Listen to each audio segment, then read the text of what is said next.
You know, if artifacts could talk, the stories they would tell. What we can do is get up close, look inside, and see what we can learn.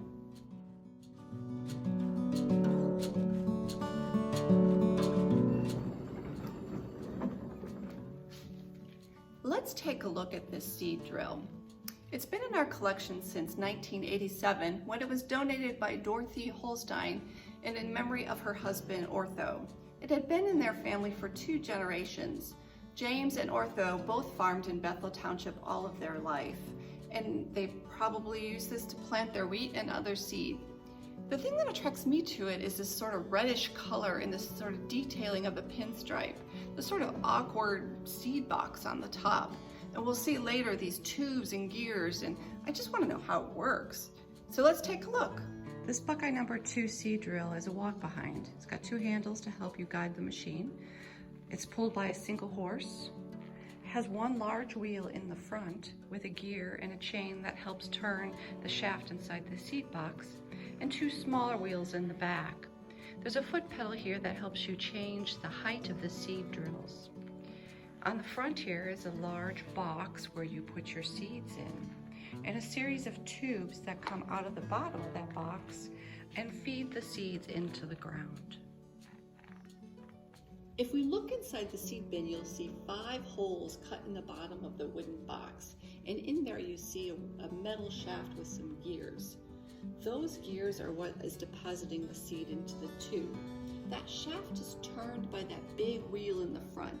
There's a chain, like a bicycle chain, that is attached on the gear in the shaft, which allows it to turn and again to deposit the seeds in the shaft. The ground is cut by these sort of metal shoe kind of blades that's attached to the front of those tubes, so the seed can fall into a furrow. You might be wondering who had the idea to put together these pieces to create a seed drill like this. We need to go back to Oxfordshire, England in 1701 to learn about the inventor named Jethro Tull. No, not the Ian Anderson progressive rock band Jethro Tull, even though they were named after him. He was trying to solve a problem that was in a riddle that goes 1 for the rook, 1 for the crow, 1 to die, and 1 to grow. He thought if he could put his seeds in a bin, feed them through a tube into the ground, and cover them over, it would be more efficient. The birds wouldn't eat the seed, or it wouldn't get scorched by the sun.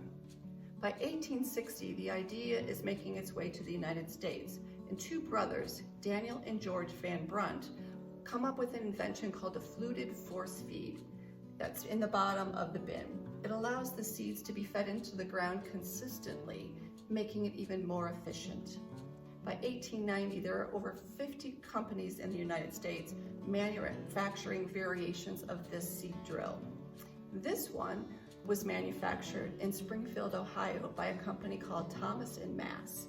It's called the Buckeye number 2 walk behind seed drill. Another detail we can notice is how smooth this handle is. We can imagine James and Otho walking behind a horse, guiding this machine down a row and planting their wheat.